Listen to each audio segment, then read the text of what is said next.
Jadi benar kata Nabi, ya semua umatku kata Rasulullah akan masuk surga kecuali yang nggak pengen. Jadi kalau ada yang mendapatkan rahmat Allah itu anugerah, tapi kalau ada yang ke neraka bukan Allah yang salah. Orang ini memang pengen. Ya, dan jangan sampai terucap di lisan seorang muslim yang beriman mengatakan nanti nggak apa-apa lah saya ke neraka juga, nggak apa-apa saya bikin sekalian pesta di neraka, saya bikin itu sesuatu yang keliru. Itu bahaya. Ini menandakan ada permasalahan serius dengan imannya.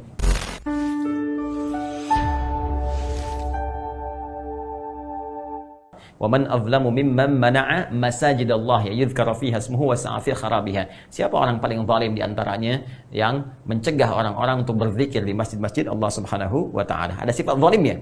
Maka di sini pun Allah masih beri kesempatan pada dia kalau dia ingin taubat. Maka diberikanlah kemudian sifat nama Allah yang selanjutnya untuk mengampuni disebut dengan Ghafur. Ya, Ghafurun. Tuh, 1 2 3 4. Nah, ada yang terakhir ini, tingkat paling tinggi dari kemaksiatan, disebut israf namanya. Israf. Israf itu sangat berlebihan. Israf.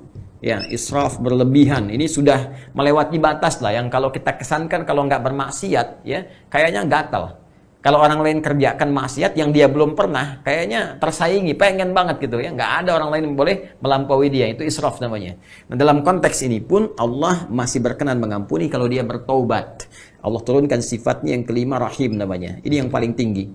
Rahim. Di Quran surah 39, Az-Zumar ayat 53. Ya Allah berfirman, "Qul ya ibadiyalladzina asrafu." Nih, asrafu ala anfusihim la taqnatu mir rahmatillah. La taqnatu mir rahmatillah.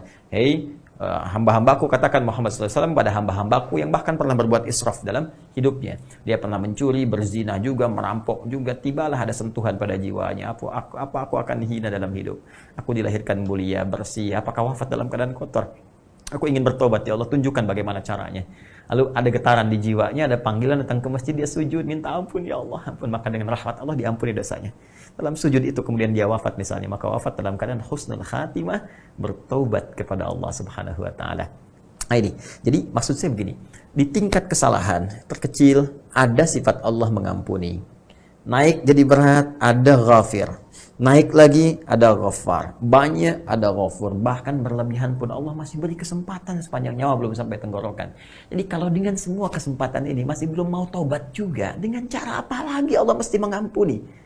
Ya, jadi benar kata Nabi, ya semua umatku kata Rasulullah akan masuk surga kecuali yang nggak pengen. Jadi kalau ada yang mendapatkan rahmat Allah itu anugerah, tapi kalau ada yang ke neraka bukan Allah yang salah. Orang ini memang pengen. Ya, itu yang berbahaya. Dan jangan sampai terucap di lisan seorang muslim yang beriman mengatakan nanti nggak apa-apa lah saya ke neraka juga, nggak apa-apa saya bikin sekalian pesta di neraka, saya bikin itu sesuatu yang keliru. Dan mesti kita doakan, ya Allah, mudah-mudahan diberikan hidayah oleh Allah Subhanahu wa taala. Itu bahaya sekali. Itu bahaya. Ini menandakan ada permasalahan serius dengan imannya. Karena insan beriman pasti cita-citanya surga. Ya, karena itu kalimat surga pertama dibuka dengan kalimat iman. Al-Baqarah ayat 25. Wa basyiril ladzina amanu wa 'amilus shalihat anna lahum jannatin tajri min tahtihal anhar. Berikan kabar pada orang beriman. Iman dulu tuh disebutkan. Ya, dan dengan imannya wa 'amilus shalihat dia buktikan dengan beramal saleh. Pasti amalnya baik gitu kan? Kata-katanya baik, tuturnya baik, penghormatannya baik, pada ulama baik, pada rasul baik, dan sebagainya. Itu imannya tinggi. Maka orang ini diberikan kabar gembira oleh Allah, nah, beritakan pada mereka ada jaminan surga untuk mereka sepanjang istiqamah dalam kebaikan itu. Lawan iman itu kufur. Kufur. Ya. Kufur. Nah, ini kalau kita bikin bersamaan, iman sama dengan amal baik sama dengan surga.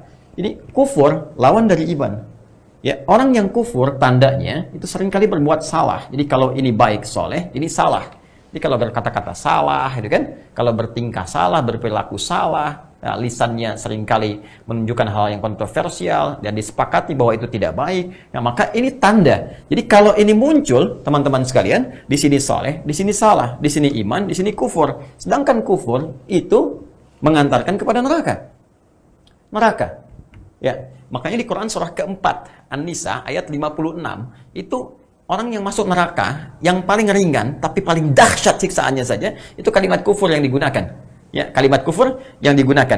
Ya, innal ladzina kafaru bi ayatina sawfa nuslihim nara. Sungguh orang-orang yang ingkar, kufur terhadap ayat-ayat kami, tanda-tanda kami, kebaikan yang kami arahkan, sawfa nuslihim nara, kami akan bawa celupkan, kami tarik ubun-ubunnya ke neraka. Ya, jadi bukan bikin pesta.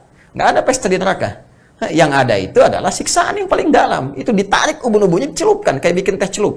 Kullama nadijat juluduhum badalnahum juludan ghairaha liyadzuqul adzab. Ya, ketika kami celupkan seperti teh celup, kami angkat lagi, celupkan, angkat lagi. Ketika dicelupkan hancur semua tubuhnya, hancur dengan kulit-kulitnya sekalian karena kulit indera perasa yang paling peka. Lalu kami naikkan lagi, kami jadikan utuh kembali. Ya, kenapa dijadikan utuh? Supaya merasakan azab lagi saat dicelupkan. Karena orang kalau dipukul sekali, pukul sakit, 2 kali sakit. Ini nanti ada baal sifatnya. Ya, dipukul lagi rasa sakit berkurang di tempat yang sama. Ya, bagaimana caranya supaya sakitnya sama lagi? Pukul tempat lain yang kulitnya masih utuh, masih baik. Makanya dicambuk kadang nggak di satu tempat. Pindah supaya merasakan yang sama. Ini masuk neraka yang paling ringannya, celupkan sampai hancur, angkat, ya sembuh lagi, celupkan, hancur lagi supaya merasakan azab yang serupa. Sekali celupnya sehari itu sama dengan 1000 tahun. Ya, hati-hati tuh. Sekali celupnya sehari sama dengan 1000 tahun rasanya dunia. 1 detiknya 48 hari. Ya. Jadi, bagaimana cara menarik persamaannya? Orang beriman pasti pengen surga, ya kan? Maka dia beramal saleh. Ya, lawannya kufur itu neraka, ya. Maka banyak kesalahan dia perbuat. Nah, yang paling aneh kalau ada orang mengaku beriman tapi bercita-cita masuk neraka. Ini pertanyakan. Makanya ada sebagian ulama mengatakan orang berkata begitu maka seakan-akan kehilangan imannya. Ya. Nah, bagaimana respon kita? Membantu dia untuk kembali kepada imannya. Kita doakan, kita dakwahi dan sebagainya, dan keputusan kembali kepada yang bersangkutan. Ya, dan dia dengan itulah kemudian dia dinilai di sisi Allah Subhanahu Wa Taala. Kita doakan supaya bertobat, supaya baik dan sebagainya.